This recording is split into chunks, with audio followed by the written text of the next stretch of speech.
All right, welcome to our Florida preview game or show. We are previewing Florida and LSU. Usually, this preview happens on Wednesday nights at 8 o'clock. It did not last night because Will and I and our producer TJ just kind of felt like everybody needed a moment. It felt very heavy yesterday after the news of the Charlie Kirk assassination, and sports are important, sports are fun, sports take our mind off of tragedies when they happen, but I also think, I don't know about you, Will, but for me, it felt far less important than it had felt a couple hours before.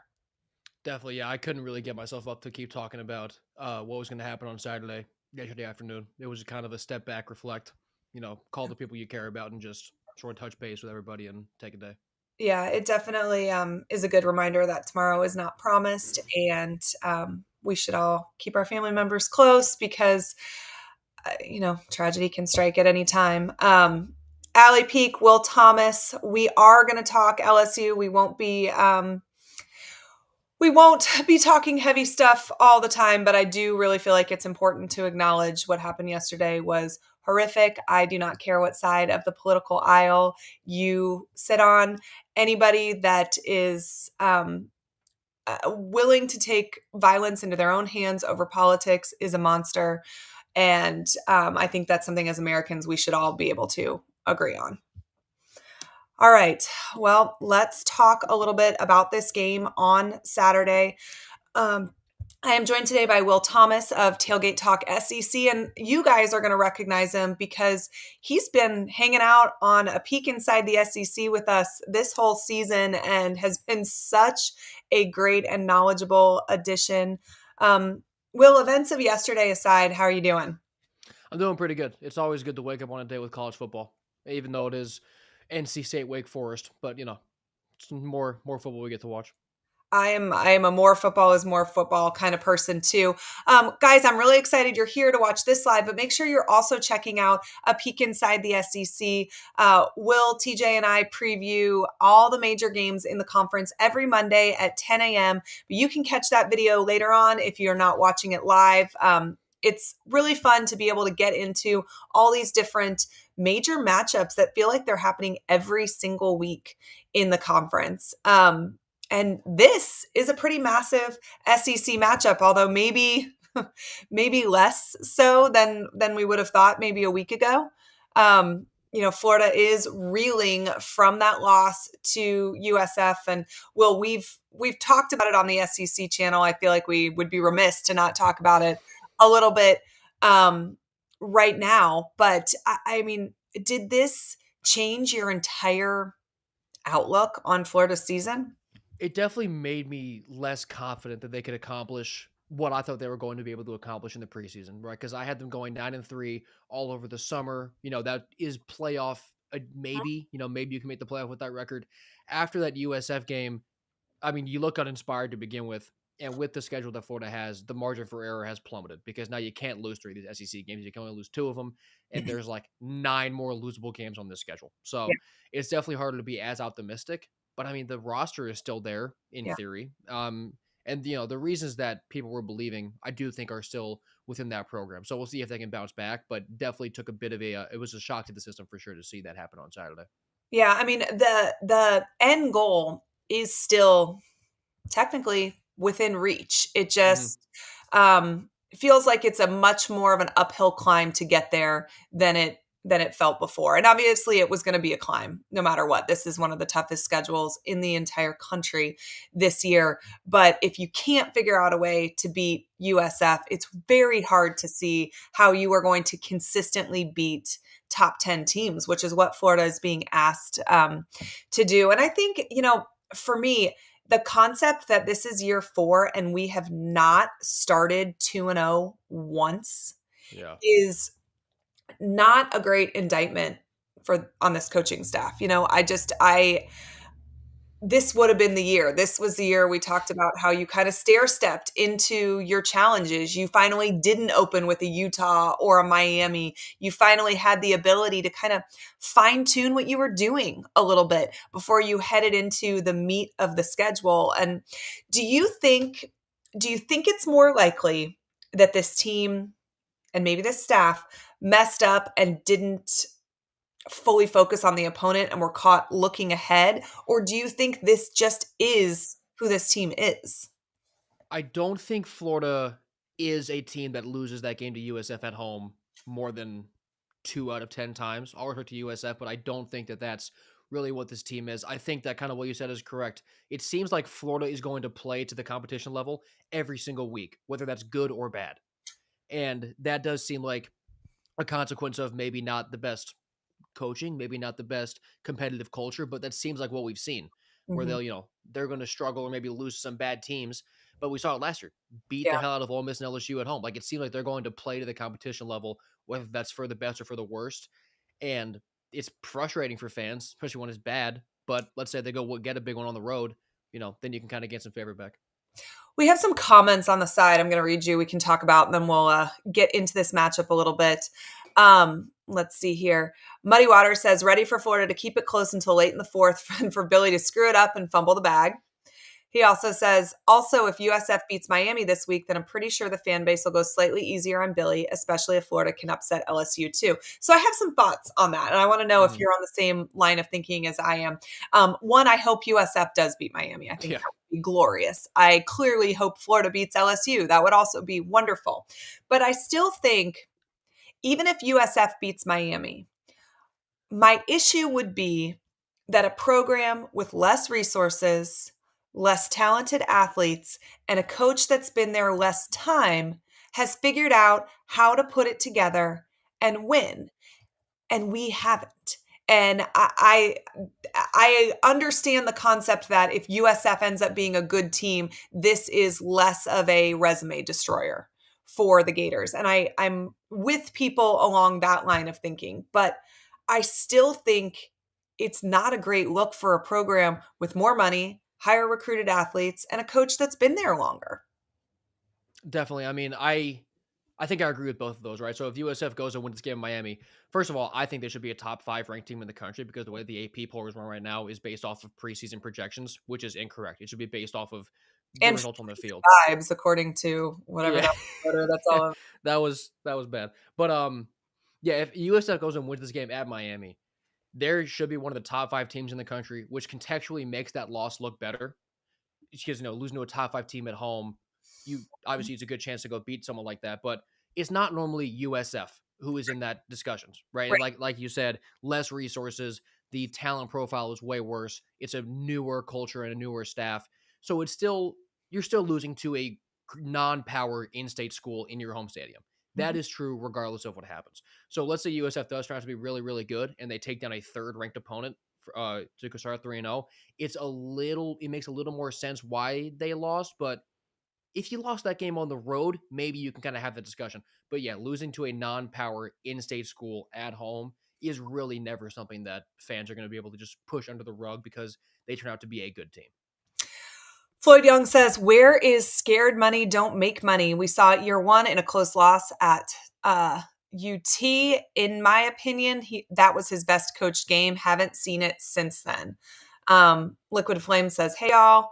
And then he says, DJ looks hurt. The way he ran and stuff looked more than just someone who hasn't practiced. So interestingly enough, I don't know where your thinking is on this, Will, and some of our contacts are the same. I've had a lot of people tell me they think he's overweight and that the extra pounds that he's carrying are potentially making his mobility worse and making him look a little bit slower and a little less comfortable out there. What are your thoughts on that? Yeah, I think he does. He has looked a little bit bigger in those first 2 games this year, and that dual threat ability that he kind of came up with, and we saw a little bit of last year. It hasn't looked right. I mean, you're totally correct in saying he has not been moving super well. He hasn't looked as agile, which I do think is directly a byproduct of him being a young player who has not played much football, Yeah. right? Because if he's out there doing more of this stuff, naturally you're going to be in better shape. But he hasn't been able to be on the field, being as consistently active, being as competitive with all the other guys. So I think it's all a byproduct of the same thing, which is he did not get to play football this offseason, Charles, and that's kind of set him back a little bit. Yeah. Charles Todd Sullivan for president says preseason the O line and D line were said to be top 10. I don't know if those units have shown that. Hard to see winning at LSU without controlling the line of scrimmage. He also says if this game goes poorly for UF, it wouldn't surprise me if they sit Lagway for injury purposes and there is an excuse to keep Napier around for Strickland. Um, Muddy Water says, I mean, I could tell you why. Coaching. USF's head coach is a billion times better than Billy. Honestly, I'd say everyone on the offensive staff stink except Gonzalez and the running backs coach. And then Liquid Flame says, orange and blue glasses on. They turn it around and they become what we thought they were. Is 9-3 still enough, or does the USF loss mean it has to be 10-2 for the college playoff? Now, this is an interesting question because Mm-hmm. part of Alabama being held out last year was not their actual record, but it was who they lost to.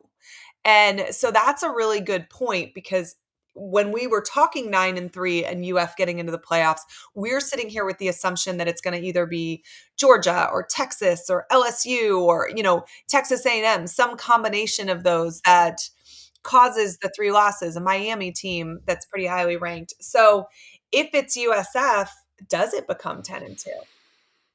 I think it does, unless you go see USF win this game in Miami and go like 11-1 and Yeah. become a surefire team that will make the playoff as that group of 5 spot.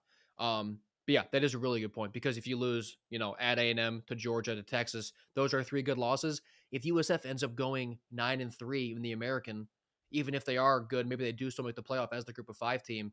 3 losses in the American Conference, or I guess 1 to Miami. That's much less impressive and much less like the committee will look at that and be like, that's a quality loss because non-power school in your home turf, you got to take care of business.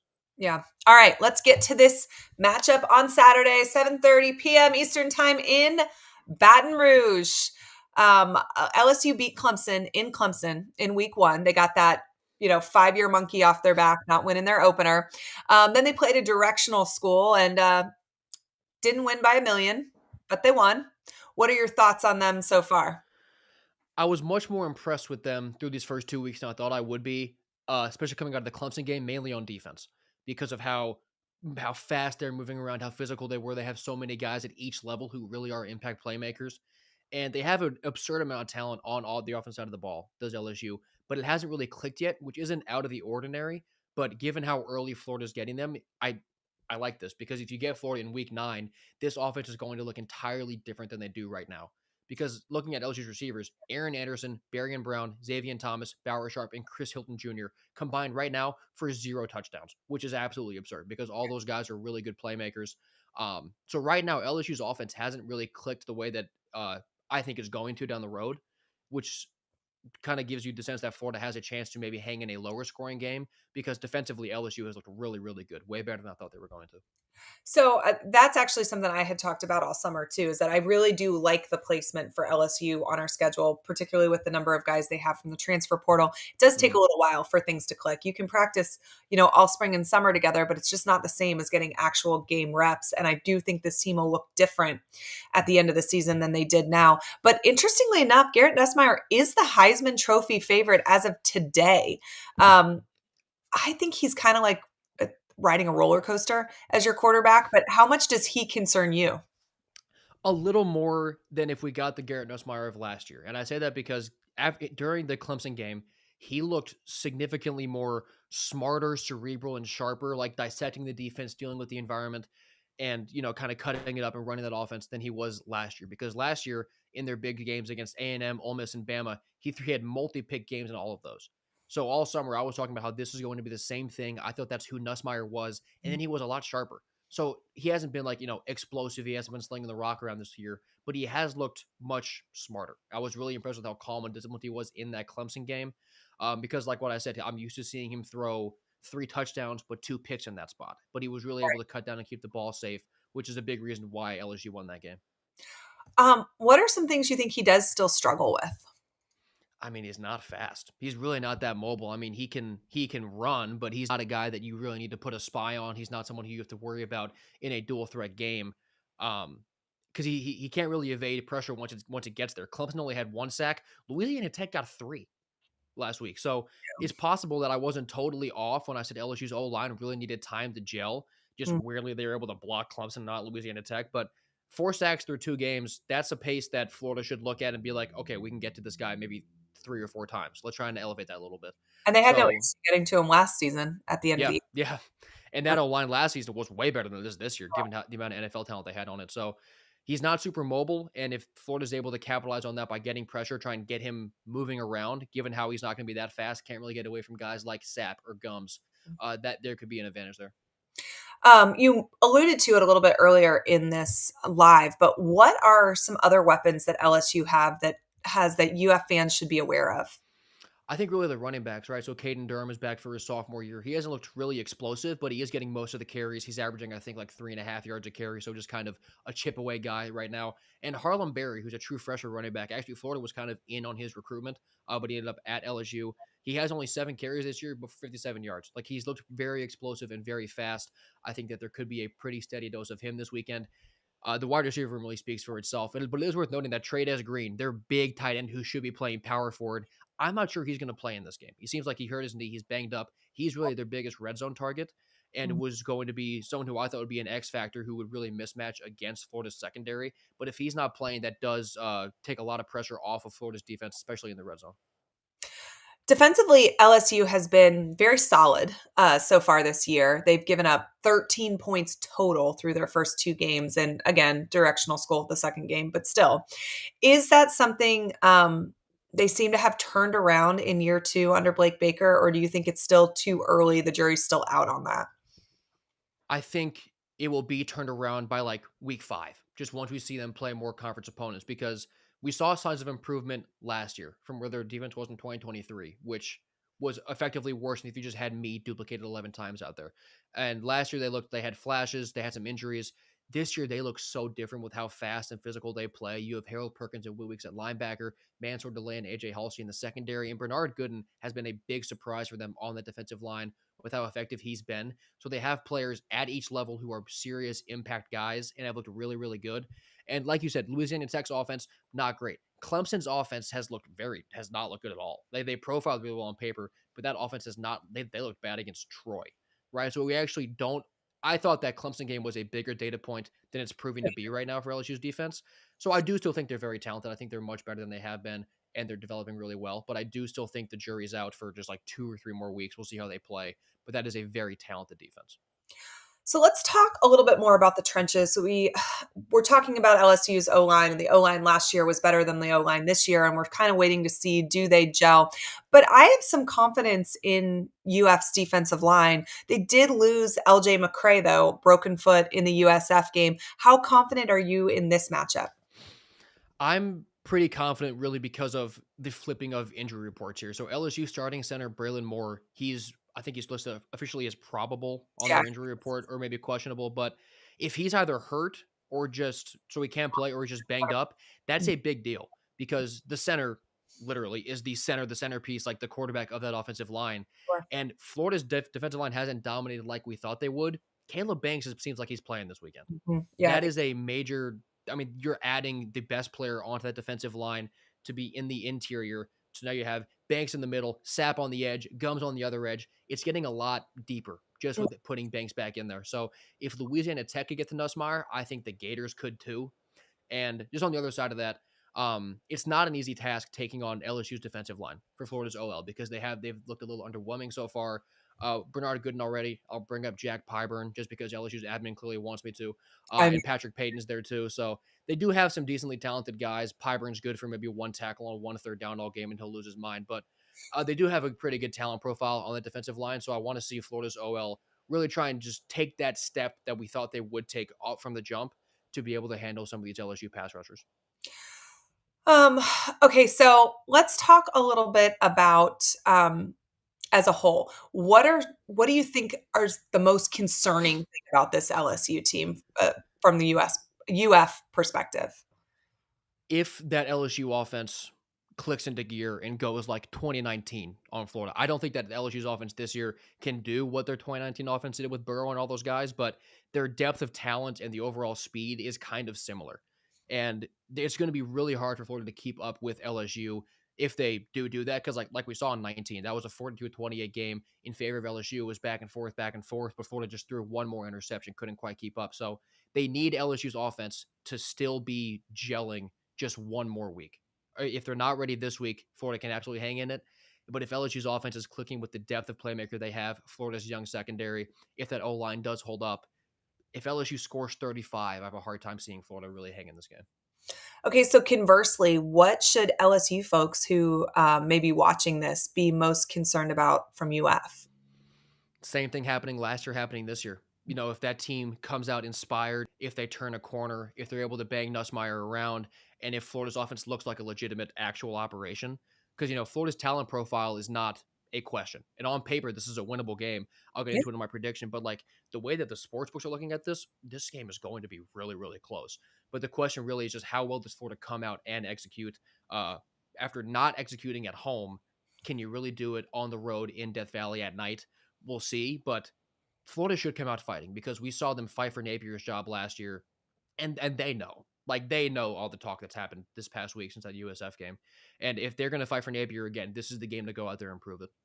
Well, and that's what I was going to ask you. You mentioned inspired play by LSU, but like there's a great chance we get inspired effort from UF because of what happened last year. And is that enough? I mean, I guess talent profiles are similar on paper. This is a winnable game. Um, can an inspired effort get him over the hump, or is Death Valley at night, Brian Kelly 10-2 at home too much to overcome? It's a lot to overcome, but this Florida team, there are so many great players in so many different places. Like Florida is supposed to compete in this game, and that's what the betting market is telling you. So it opened up at 9.5 in favor of LSU. LSU has taken on 70% of the bets, and the line is down to 7.5. And we've talked about how home field advantage is worth like 3 points. I'd say Death Valley at night might be worth 3.5 or 4. So Okay. that's telling you that on a neutral field, this is a 3.5, 4 point game. Like Yeah. this game is supposed to be close. And like early in the week, I didn't really feel like we were going to get a fiery performance out of Florida. I thought they were going to walk in here, maybe play with them for the first half, lose this game by 10. My tone that's kind of changed because I've less of an overreaction from early in the week. The USF game is no longer fresh. I was able to look back at it, kind of deal with it. Um, I think this game's going to be really, really close because if nothing else, Florida just has to go out there and compete for their coach and prove that, we're not dead in the water and we can still complete and win some of these games. So you don't have coffee in your cup, you have Kool-Aid is what what I Yeah. Yeah. orange and blue Kool-Aid. We're going to play our more or less game in just a minute. We've got several comments on the side that I want to get to before we go into that. Okay, so if Florida does move on from Billy in the future, would this still be viewed as a top job?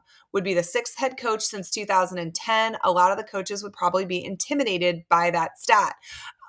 I can agree with that, but let me know if you're on this train as well. I mean, I feel like Billy's been given more rope than pretty much anybody before him, more rope and more resources. I think that there's a great chance, the Will Muschamps and the Ron Zooks of the world are sitting there like, are you kidding?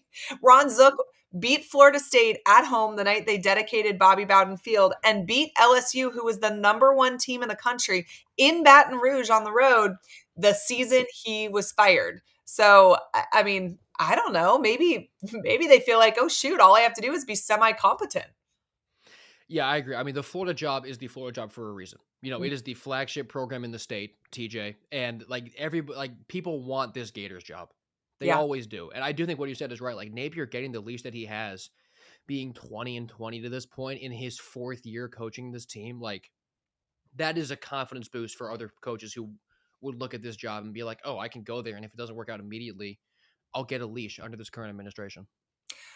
Liquid Flame says if DJ sat all spring and summer due to injury, then being overweight makes sense. Yeah. And I don't even know if it's like bad weight or if it's I'm in the weight room too much weight, but I do Yeah. think bulky is a word I would use to describe him right now. Yeah, I think he's just not quite in like game shape to be able to move around right now. Yeah.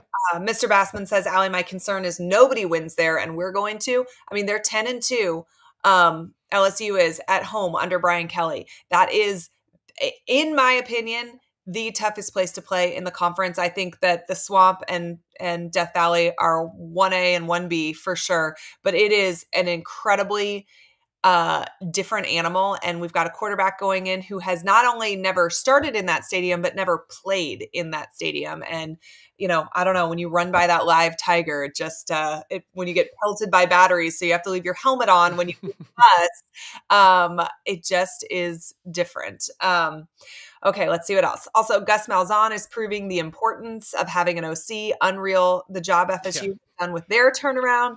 They look like a playoff team. Hate FSU, but wish we could trade Billy for Novell. I think we've seen this with Ohio State. We've seen it with Florida State. We have consistently seen programs elevate themselves when their head coach, who every one of those head coaches is widely seen as an offensive genius, but when they have chosen to hand the reins over to someone else, good things have happened. And I don't think it's an indictment on any of those coaches. It's not an indictment on Norvell's ability to call an offense, but when you wear too many hats, you aren't successful at any of the jobs you're doing. And there is absolutely a formula. We can see where you are more successful with an offensive coordinator. Okay, next one. UF can't even figure out the president position right now. That might be a concern for a new coach. Sass said he was into sports, but bailed. Futch is/was awful. It's definitely a factor. Yeah, Um, definitely. they know how to beat LSU with Nuss. They just have to actually do it. I mean, that's true, but easier said than done. Also, it's been bugging me for 2 weeks. Why do we play and rotate 8 to 9 offensive linemen? Play your best 5 and keep consistency. Please, no more Waits, Jones, or Kearney. Guess he's trying to keep everybody happy. I would assume he's trying to keep everybody fresh. Yeah, Uh, I think fresh and healthy is more so than happy. Because I mean, Napier he rotates running backs a lot too. That's just kind of how he operates. He yeah. wants to keep guys coming in and out, so nobody is overused, nobody gets hurt when they shouldn't. I think that's all that does. Yeah, I think so too. Gators stomp them Tigers. Let's hope. We will end up 1-2. Everyone will be talking about how close we are to turning this thing around. Season is over, folks. And then Mr. Bass says, hell yeah, it's top job. I love how every year it takes 2 to 3 embarrassing losses to wake everybody up. Hell, Ron Zeck never had a losing record in Gainesville. Neither did Dan Mullen. Zook beat LSU when they won the Natty. That was LSU's only loss. Listen, y'all, I was in that stands. I was a sophomore in college. I held a sign that said, win or lose, we all booze. It poured. We were going, I went on a road trip with a fraternity there. The entire purpose was just to have fun. Nobody thought we were winning. We did. Zook pulled off some mind-blowing things during his coaching tenure here. Let's see. Quit firing shots at 8:30 in the morning Central, Phil. Uh, okay. Technically, Dan Mullen was 5-6 when he was fired. Okay. That's fair. All right. Well, let's move on to our more or less game. Thanks to Sleeper for their support. Use code PEAK, that's PEEK, for a 100% match up to $100. Terms and conditions apply. So see Sleeper's terms of use for more information. Okay. Well, played it last week. I'm going to give you a player. I'm going to give you some yardage or a passing number or a TD, and you're going to tell me more or less. DJ Lagway, more or less than 208.5 yards passing. I think that 208 is an overreaction to what we saw last week with how slow he was, how slow the whole offense was. I'm going to go more there. I think that Florida will be able to. I think Florida's going to come out and compete. I think the offense is going to move the ball well enough where he should go more than that mark. Okay. Nussmeier, more or less 1.5 passing touchdowns. I'm going to say less. I think he gets one. I say less because LSU's they want to run the ball more than you would expect for how good their passing offense profiles.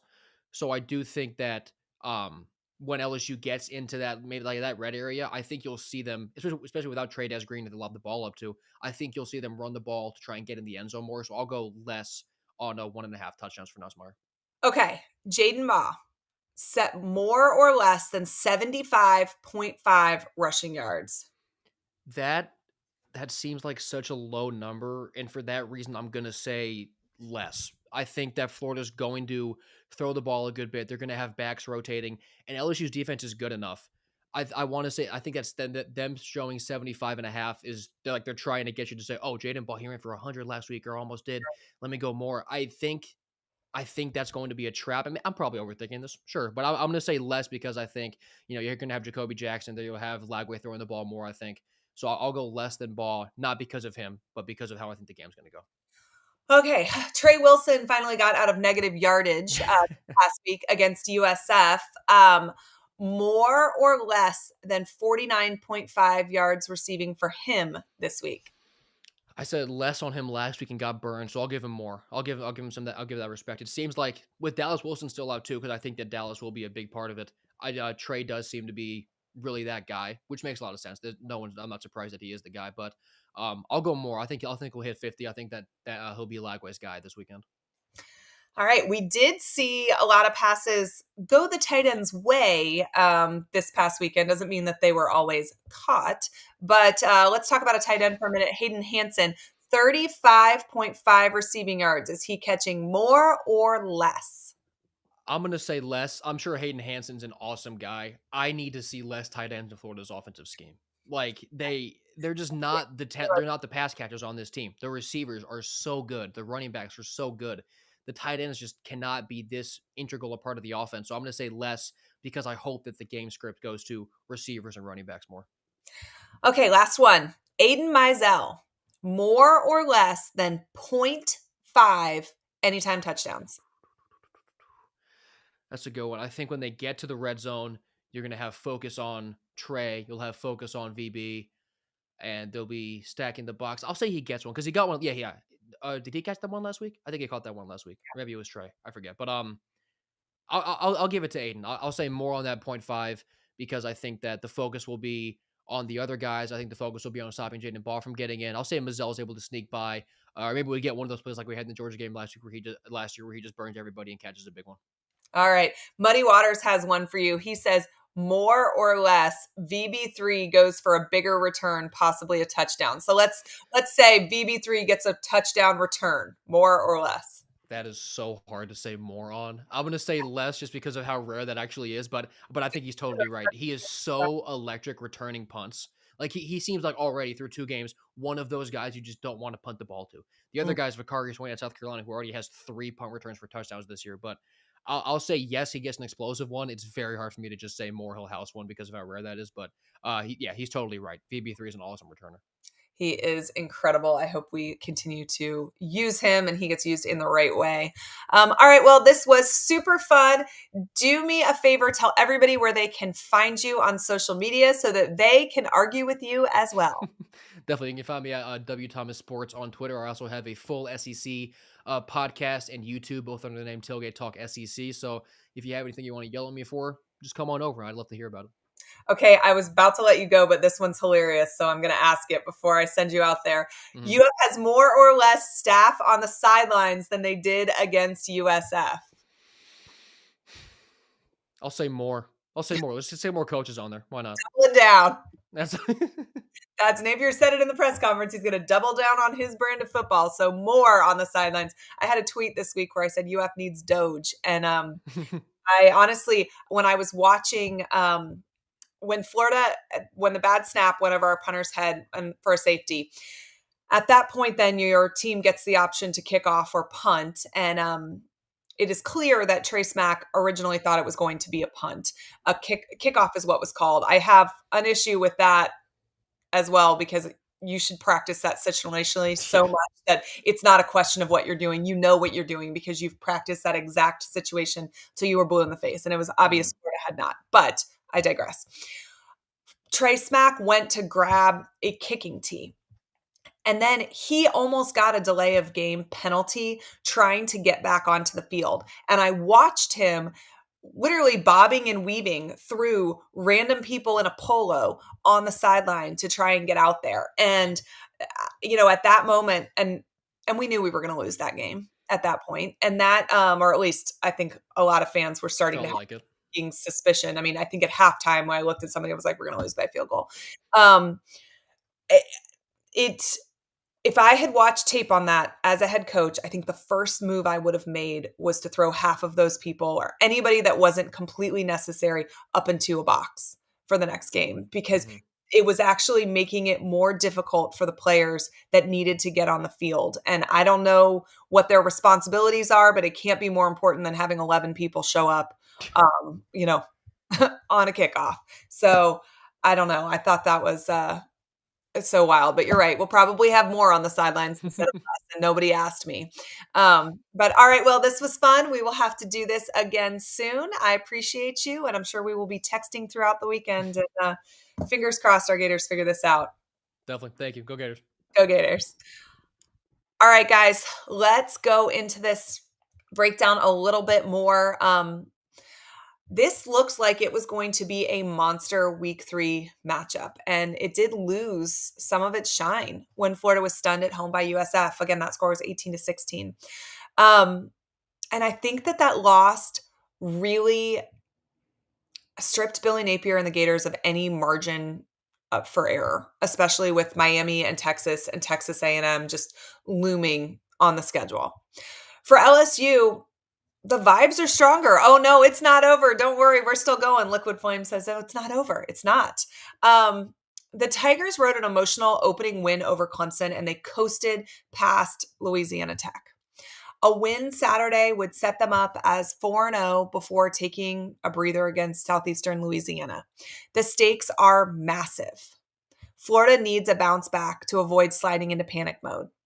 And while LSU can seize control of the SEC West momentum, and I mean, I know we don't divide into conferences, but they can control at least their path to the SEC championship.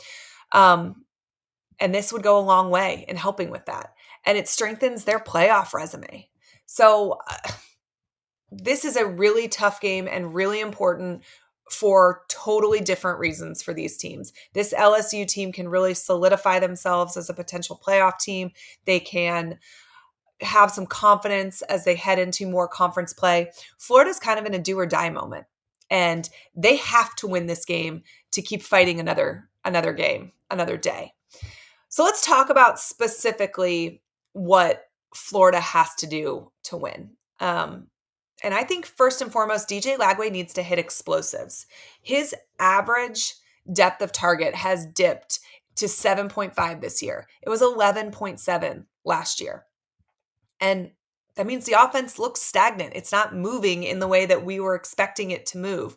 We can't win this game by dinking and dunking. We have to hit some explosive plays. And I think that's something that's been a critique of the Napier era the entire time he's been at Florida, regardless of who has been quarterback, is that there haven't been enough explosive plays. But I will say, to Napier's credit, they were giving DJ Lagway some opportunities to hit explosive plays in the last 2 games and, didn't take advantage. They didn't hit against USF. There were some bad drops. There were some bad throws. There were some bad reads. But it does look like this offense is designed to give him at least the opportunity to air it out a little bit more. And I think that's good because it's going to be necessary to win on Saturday. We also have to tighten the run defense. The Gators have leaked yards on the ground, and LSU is going to try to pound the ball to control the tempo of this game. We do get Caleb Banks back. That should help. I need to see this defensive line perform like we thought they were going to.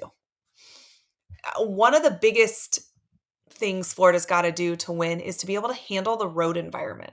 A night game in Death Valley can rattle any offense. Florida must protect the football. They've got to avoid mistakes and not let the crowd take over. If you have some early unforced errors, if you throw an interception, if you fumble the ball, if you snap a punt over your punter's head, something like that, and you let that crowd in it, they're never leaving after that. And they will get in your head. It is the loudest stadium these kids will ever play in. You have got to avoid early mistakes so that crowd can be taken out of this game. And, Napier's got to take some gambles. I want to see this scared money don't make money, whether it's on 4th downs or with his clock management, something. He's got to find an edge outside of standard play calling, because I don't think his play calling is giving us an edge. So we've got to find it elsewhere. Now's the time to take some chances. Before I get into what LSU must do, I'm looking at some of these comments. After the USF loss, any loss now almost feels like a win too, closer to getting rid of Billy. If we win, it makes it even better. Feels like Billy's just Mike White 2.0. And don't throw a shoe or spit on anyone. Sorry, I couldn't resist. Yeah, Florida does need to do those things to win. No shoe throwing. Actually, could we figure out a way to like get an LSU player to throw a shoe or steal their shoe back, something that like undoes that previous curse? I would be all down for. Definitely don't spit on anyone. But, I can't get behind the concept of rooting for Florida to lose. I think that rooting against Billy Napier is kind of like rooting for the pilot to crash the plane that you're a passenger on. I want Florida to win. I would love for Billy Napier to be successful. Do I think that long term he's the guy? Not if this is the product that continues to get put on the field, but I would love for things to get turned around. And I want the Gators to win. I want that for this team. I want this for this fans. I want that for these players, this university. I want Florida to win. Okay, so what does LSU need to do to win? Pressure Lagway. LSU's defensive front has been stout early, and collapsing that pocket could neutralize Lagway's ability to extend plays. So if they're going to win, they're going to get to him. They also are going to lean on the run game. Florida's weakness has been stopping the run so far through 2 games. If LSU establishes a ground game, it controls pace and it keeps Nussmeier in manageable situations. And Nussmeier needs to be competent. He doesn't have to be a hero. He needs to be a game manager. He has been below average through his first 2 games. I think he has a QBR of 124. But if he avoids mistakes, their defense is good enough and their running game is good enough that it can carry the night. And then, just like I said for Florida, one of their keys to the game needs to be to take the crowd out of it. LSU needs to maximize that home field advantage. Tiger Stadium at night is as hostile as it gets. If LSU's defense can ride that wave of noise, it's going to help them get an early lead. This is a high stakes game. That crowd will play a role. All right, let me see what else you guys have to say. If you remember, this was the second time for a player getting ejected for spitting. That's true. Jamari Lyons got ejected against Florida State 2 years ago. Liquid Flames, Billy's done a lot of good recruiting and culture for 2. It's just a roller coaster on game day. It is. I think he's a good coach 6 days out of the year, or excuse me, out of the week. But it's the game management feels chaotic, and it's something that needs massive improvement.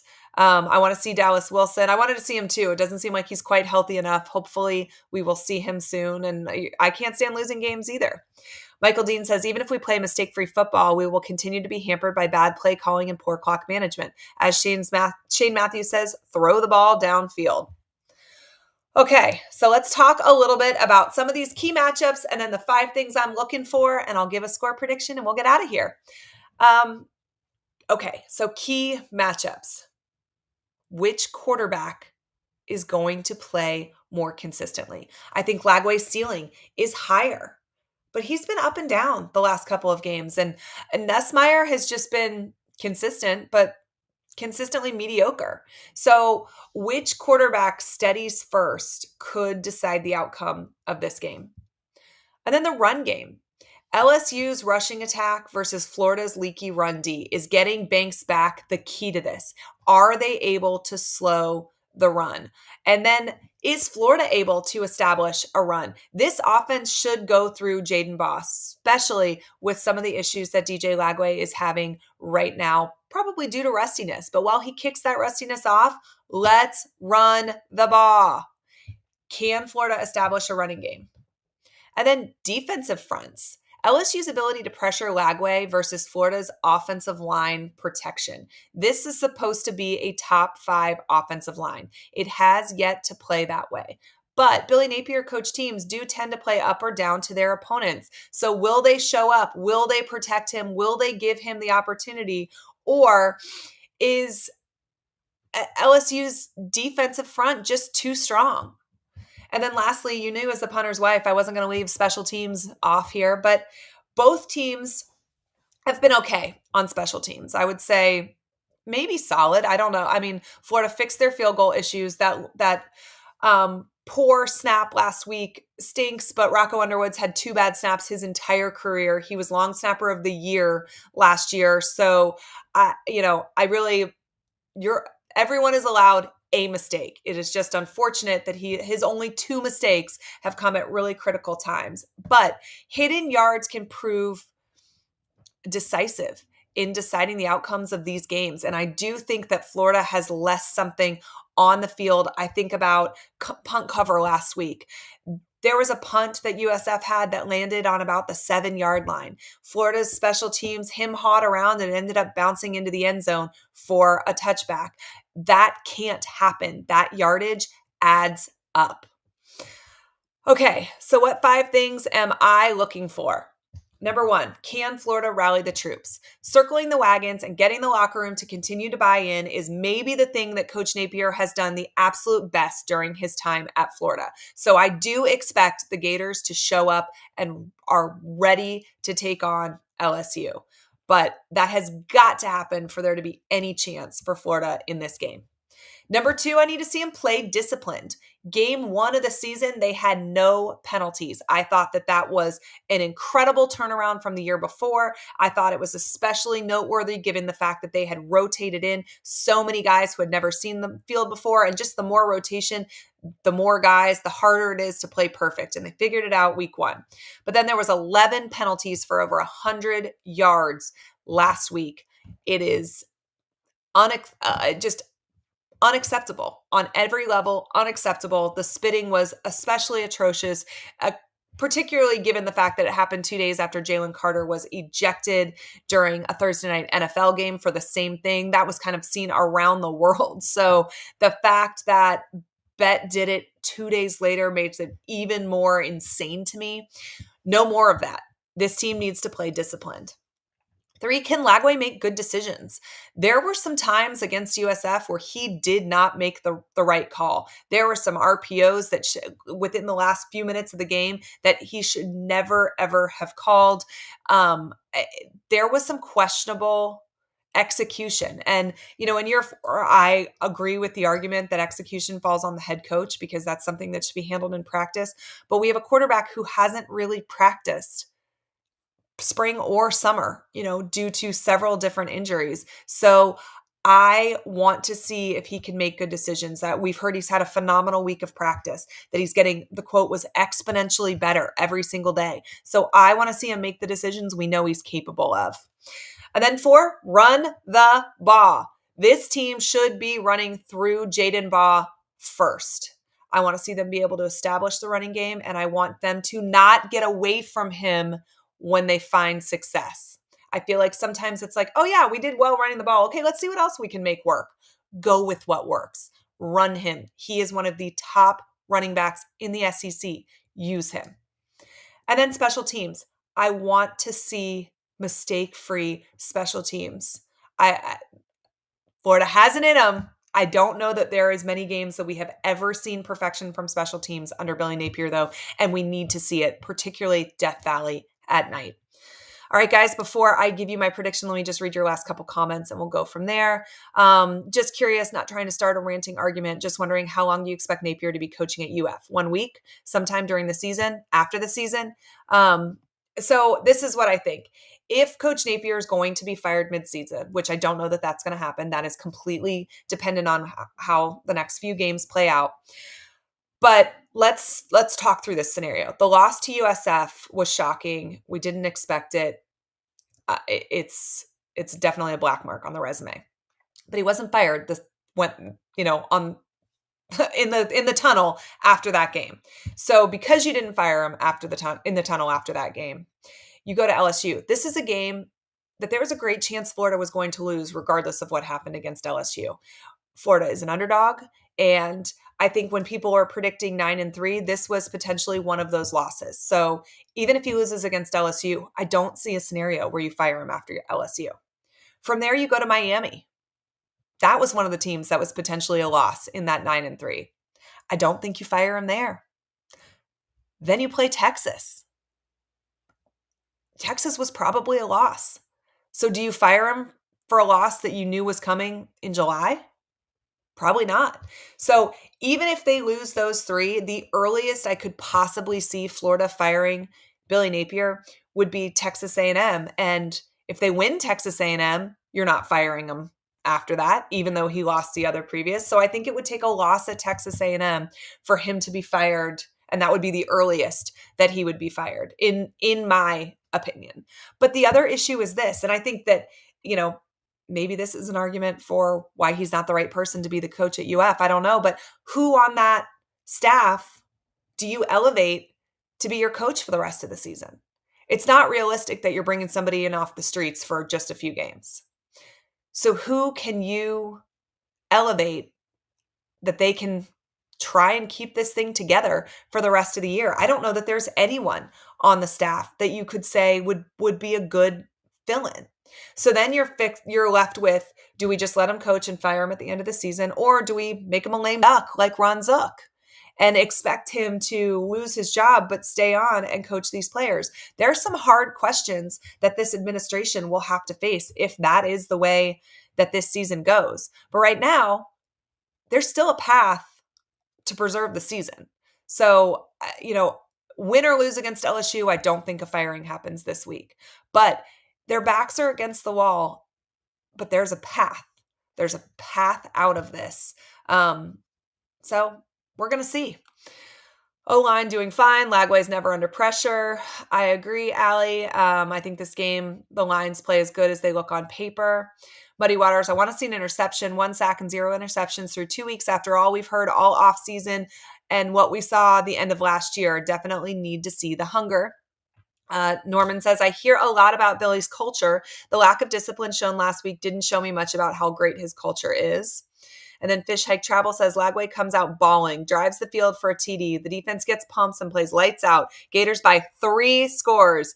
Billy finally finds his nuts. All right, well, listen, from your lips to God's ears. I don't know how he feels about nut talk, but I digress. Okay, let's go to this prediction and get out of here. I think this game has all of the makings of a rock fight. Both quarterbacks have struggled. Both defenses are improved, but we need to see more. And neither team has found consistent explosive plays. LSU's defensive front and home field advantage tilt this matchup for me. But Florida has a quarterback that is capable of breaking through with a big night. We know what DJ Lagway is capable of. We just need to see it. The line is 7.5, LSU by 7.5. My prediction is LSU 24, Florida 20. I do think the Gators keep it close. I do think Death Valley at night is probably the difference. But I think this team comes out firing. I don't think the Gators are dead yet, even if they might be on life support. All right, guys, this was really fun. Thanks for hanging out on a Thursday morning. I told you at the beginning, if you joined this live after the beginning of it, we did push from last night because of the Charlie Kirk assassination. It just did not feel right to talk about college football. It just felt very heavy. So I appreciate you guys for being willing to pivot and jumping in this morning. And listen, let's hope our boys can get it done. Please make sure you are subscribed to the channel for all the content we've got coming your way. And win or lose, we will be breaking it down on Sunday morning. And I hope to hang out with lots of you guys. Thanks for tuning in. And as always, go Gators.